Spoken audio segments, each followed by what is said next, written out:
क्या आपको भी प्रश्नावली 3.1 में डर लगता है क्लास 8 के गणित में? चलिए आज आपको ऐसे हम इसको हल करेंगे प्रश्नावली 3.1 को, जो आपके पास बिल्कुल भी डर नहीं होगा। बिल्कुल आसान भाषा में आपको बताने की कोशिश करूंगा, बहुत ही आसान भाषा और जितना भी सरल तरीका हो उसका हम प्रयोग करेंगे। चलिए हम हल करते हैं, पूरा डर को आपको खत्म करते हैं। पहले में हम आ जाते हैं यहाँ पे, सॉरी क्या आ गया, थोड़ा प्रॉब्लम लगता आ गया है। हाँ, अब आ जाते हैं इसमें। देखिए पहला प्रश्न हमारा यहाँ पे क्या कह रहा है, इसको देख लेते हैं। फर्स्ट प्रश्न है हमारा यहाँ पर कुछ आकृतियां दी गई है, आकृति दी गई है, ठीक।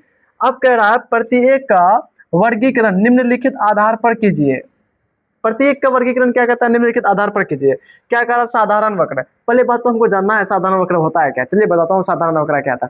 ऐसी आकृति जिसको हम बिना पेन उठाए बना सकते हैं उसे हम क्या कहते हैं, साधारण वक्र कहते हैं। चलिए आप साधारण वक्र देखते हैं। देखिए इसको हम बिना पेन उठाए बना सकते हैं, आराम से बना सकते हैं, है ना, ऐसे ऐसे ऐसे फिर इसे, ये भी क्या हो जाएगा, साधारण वक्र है। यानी एक नंबर भी क्या है हमारा, साधारण वक्र है।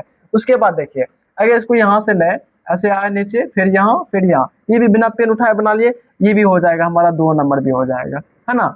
और आते हैं 3 नंबर। देखिए अगर ये वाला गोला को हम ऐसे पूरा करते हैं, ठीक, पेन तो उठाना पड़ता है दूसरे वाला बनाने के लिए, तो ये हमारा क्या होगा, साधारण वक्र नहीं होगा, है ना। ये हमारा क्या हो जाएगा, साधारण वक्र नहीं होगा। अब इसमें आते हैं, देखिए अगर इसको यहाँ से ऐसे बनाते हैं, देखिए फिर दोबारा दूसरा बनाने के लिए तो हमको पेन को उठाना ही पड़ेगा, है ना।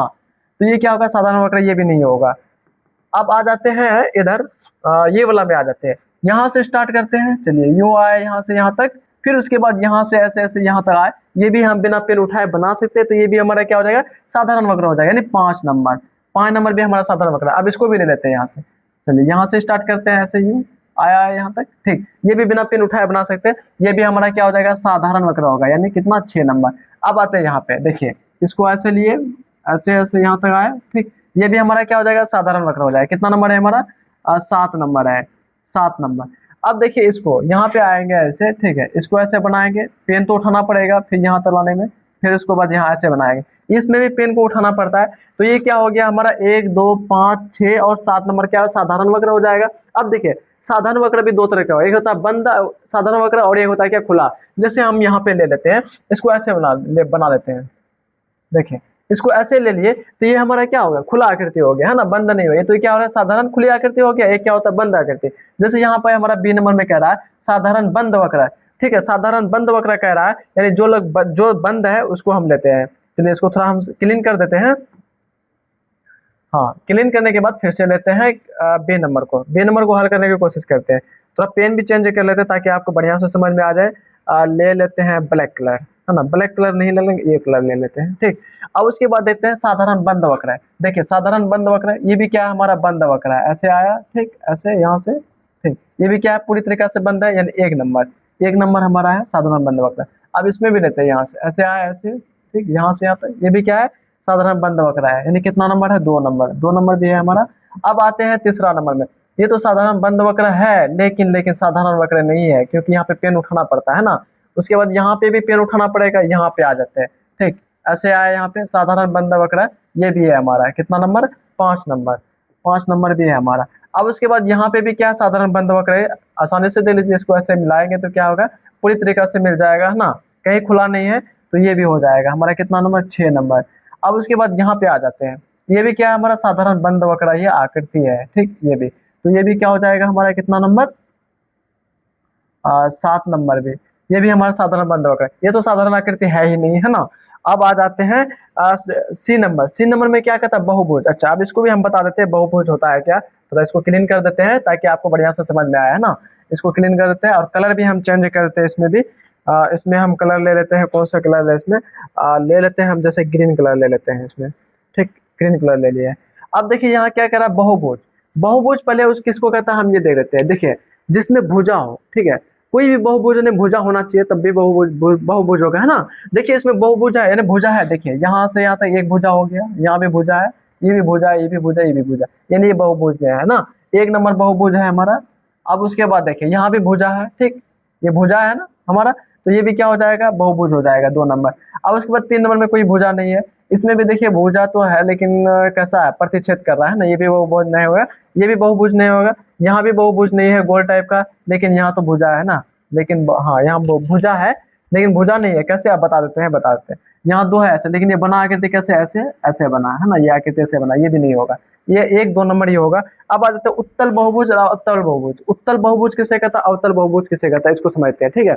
अब बहुत ही आसान, ये भी उत्तल बहुभुज यानी ऐसा बहुभुज जिसका मतलब कोण जो बने, यानी ये 180 डिग्री का कोण बने या उससे कम कोण बने, तो वो उत्तल बहुभुज होगा। 180 डिग्री से ज्यादा जिसमें कोण बने वो क्या होगा, अवतल बहुभुज होगा। जैसे मान लीजिए ये त्रिभुज बना लिए, त्रिभुज के अंदर जो बनता है कोण हमारा कितना डिग्री का बनता है, 180 डिग्री का कोण बनता है, पूरा कोण मिलाते हैं तो, है ना। तो वही ये क्या हो जाएगा, हमारा उत्तल बहुभुज हो जाएगा। इसी में अगर हम मान लीजिए एक रेखा लिए, ठीक है, यहाँ पे जो कोण बनता है वो कितना डिग्री बनता है, 180।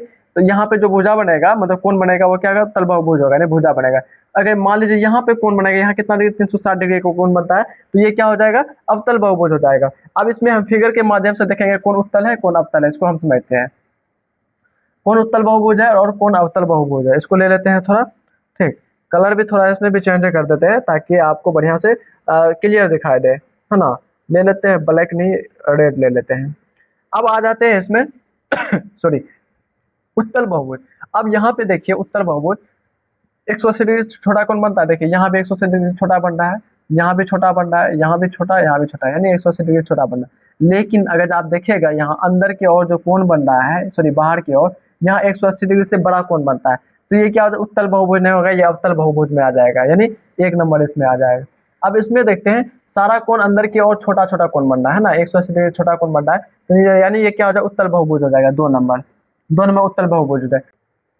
हाँ थोड़ा मिस्टेक हो गया था, है ना, कोई प्रॉब्लम आ गया था। अब फिर से चलते हैं, देखिए कहाँ पे थे, उत्तल बहुभुज और अवतल बहुभुज में है, तो हमारा क्या होगा, 2 नंबर, 2 नंबर हमारा क्या हो जाएगा, उत्तल बहुभुज यानी 180 डिग्री से कम वाला कौन बन रहा है। और अवतल बहुभुज कौन बन रहा है, ये वाला, देखिए यहाँ पे कितना आता है, 180 डिग्री से बड़ा कौन बन रहा है, ये बाहर की ओर कौन बन रहा है। अगर इसको मिलाएंगे तो ये देखिए ये बाहर की ओर कौन बन रहा है ना, तो ये क्या जाएगा, अवतल बहुभुज हो जाएगा। ये सब तो कौन उत्तल अवतल बहुभुज है ही नहीं यहाँ पे, ठीक है, यही दोनों में कंडीशन था, दे दिए। अब आते हैं अगला प्रश्न की ओर, ये तो समझ में आ गया बढ़िया से, ठीक है। आगे प्रश्न देखते हैं क्या है हमारा। आगे प्रश्न हमारा कह रहा है क्या, समबहुभुज क्या है। देखिए समबहुभुज क्या है, पहले हम इसको जानते हैं समबहुभुज होता है क्या। ऐसा बहुभुज जिसका प्रत्येक भुजा क्या हो, बराबर हो तथा प्रत्येक कोण भी बराबर हो, उसे हम क्या कहते हैं, समबहुभुज कहते हैं। डिफिनेशन पता हो गया होगा, ऐसा बहुभुज जिसका प्रत्येक भुजा क्या हो, बराबर हो तथा प्रत्येक कोण क्या हो, यानी बराबर हो, यानी समान डिग्री का हो, तो वो क्या हो जाएगा, हमारा समबहुभुज हो जाता है। कहता समबहुभुज क्या है, समबहुभुज बता दिए। एक समबहुभुज का नाम बताइए जिसमें 3 भुजाएं हो। ऐसा हम 3 भुजा वाला आकृति का नाम बताएंगे जिसका क्या हो, प्रत्येक भुजा और प्रत्येक कोण बराबर हो। बताइए आप लोग क्या होगा इसका। अगर आंसर हम देखें तो इसका आंसर हो जाएगा हमारा, बता देते हैं, त्रिभुज। 3 भुजा है ना, त्रिभुज बनेगा। अब कौन सा त्रिभुज बनेगा जल्दी बताइए आप लोग कमेंट में। त्रिभुज, त्रिभुज जो बनेगा, देखिए 3 भुजा है, हम क्या कहें, सारा भुजा नहीं, तीनों भुजा यानी सभी भुजा क्या हो, समान हो। समान जो होता है एक ही होता है समबाहु त्रिभुज में, है ना। समबाहु त्रिभुज में सभी भुजा और सभी कोण भी क्या होता है, समान होता है। कौन सा त्रिभुज, समबाहु त्रिभुज, लिख देंगे समबाहु त्रिभुज, समबाहु त्रिभुज, है ना, समबाहु त्रिभुज बनेगा। अब इसी प्रकार से 2 नंबर पे आ रहा है हमारा क्या, 2 नंबर पे हमारा आ रहा है, थोड़ा इधर देख लेते हैं। 2 नंबर 4 भुजाएं, 4 भुजाएं वाला जो आकृति बनता है वो चतुर्भुज बनता है। क्या बनता है, चतुर्भुज, चतुर्भुज, चतुर्भुज बन रहा है। लेकिन कौन सा चतुर्भुज बनाएंगे जिसका सभी भुजाएं बराबर तथा प्रत्येक कोण कितना रहे, समान डिग्री का कोण बने सभी कोण। तो देखिए 4 भुजाएं कह रहा है, सभी भुजाएं किस में बराबर होता है, एक वर्ग में होता है। क्या होता है, वर्ग में। वर्ग में क्या होता है, सारा भुजा बराबर होता है वर्ग में। और प्रत्येक कोण कितना होता है, बराबर डिग्री का होता है, 90 90 90 डिग्री बनता है सारा कोण, है ना। ये क्या बन जाएगा, हमारा वर्ग बन जाएगा, वर्ग हो जाएगा, है ना। अब इसी प्रकार से 6 भुजाएं हो, देखिए ऐसा आकृति जिसका सभी भुजाएं बराबर, हम बार बार ये डिफिनेशन को रिपीट कर रहे हैं। 6 भुजाएं किस में बराबर होता है, आप लोग बताइए, 6 भुजाएं किस में बराबर होता है सॉरी, 6 भुजाएं किस में बराबर होता है, षटभुज में होता है। किस में होता है, षटभुज। इस प्रकार से होता है, देखिए हम बताते हैं, कोशिश करते हैं, ठीक। ऐसे होता है 6 भुजा जो बराबर होता है, ऐसे ऐसे इस प्रकार का फिगर होता है। इसको हम क्या क्या नाम देंगे, षटभुज नाम देंगे, है ना। क्या, षटभुज देंगे नाम, षटभुज, षटभुज, षटभुज, है ना।